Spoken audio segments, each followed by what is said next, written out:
Troy Olson here with Manny Fresh. Manny is one of the best indie stars that are out there right now. If you're into wrestling and you see WWE and you see those guys and they've got their thing going on, but if you don't watch anything but that, you're missing out, because out in the indie world there's so much more to see. And be it here at Destiny Wrestling, here in the Armory every month or every other month, you know, you can see that right here in Albuquerque. But we brought Manny all the way from Utah. I mean, you've just become the Utah champion.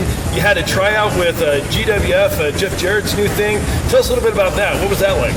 It was definitely a good life experience for sure. Kind of let me know exactly where I stand on the total pool. You know, as far as my ability, my skill, my character, where I'm going to be at the next 10 years. So, what got you into wrestling? Just like anybody else, man. Just watching it as a kid. My family, my great grandpa actually used to watch wrestling. My dad and my uncle used to sit there and watch it with him. It's just kind of carried down the whole. I actually have a son who actually enjoys wrestling with me now, you know, so it's through generations, it's really built. So I guess for me, you know, obviously I kind of missed my chance, and I would have loved to have done something like this one through the indie ranks, but I never saw a chance in Nebraska, where I'm from, to get into any indie wrestling. How did you find your way? Really what happened was when I was about 19, I just went through a deep depression. The doctor told me, what have I always wanted to do with my life? I was like, pro wrestling. It's all I've ever wanted to do. Eventually just did some research, found UCW Zero. That's my home promotion where I'm from, Salt Lake City, Utah. From there, the rest is history. So that answers my next question. You're from Salt Lake, obviously that's why you're doing that. You know, you're having a great run up there. What's that been like? I mean, what's it like to be a guy that grew up loving wrestling? And I was talking about this with Arrow going out on WWE, Stephen Amell. I mean, he was a fan his whole life. He's not just some chump, and he obviously had prepared and trained and everything. And so I can only imagine what it's like coming through that curtain the first time. What's it like for you coming through the curtain and then even more so hoisting that belt, knowing you're the best at what you're doing? Oh, it's an E4 high for sure. I mean, I've been no secret. I mean, the ultimate athlete, that's really me. I mean, right now I play a semi-pro professional football in Utah for Utah State Inc. It's a feeling you can't describe. When you walk through that curtain, it's the only place you can really be you.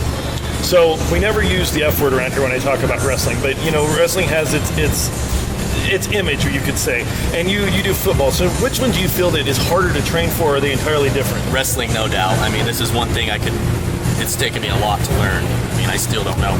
I don't know anything. I'm learning new things each and every day. I've had more injuries in this sport actually in the 3 years I've been doing it than playing football for 17 years. So. A lot more can go wrong in wrestling. Yeah. Right? I mean, that's what I've always seen. And I mean, especially being this close, and we actually joked with Joe Quesada, because I'm standing here filming this, and a chair he threw it a little higher than he meant, and it goes over, and it just about cleans me out. And it's like, so many things can go wrong. You know, it had hit his opponent in the jaw, kind of funny. They checked, made sure he had all of his teeth. What's the worst thing that's happened to you when things haven't went quite right? Oh, man, just like you said, the chair shots. I mean, getting hit with that. It's not like you're really getting hit. You can't. You're getting hit by the chair. It's a metal chair. Taking the falls, you know what I mean? It's nothing. You can't have it. So if somebody's watching, I have a little nephew that's out here this month. He's 9. If he's watching this, what do you tell him about if he wants to be a wrestler in his life? When does he start? Where does he start? Just I'd say start as young as possible. Gain as much knowledge and experience as you can.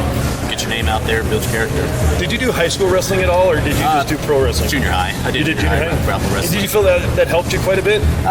In a point, yes. I think really what more helped me was playing high school football.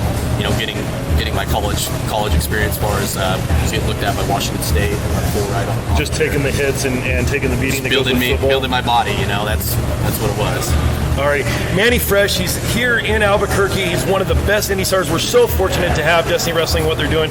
You get to go back to Utah. Hopefully we'll get to see you again, but thank you so much for stopping in this month and taking some time with Destiny Wrestling. Thanks, sir.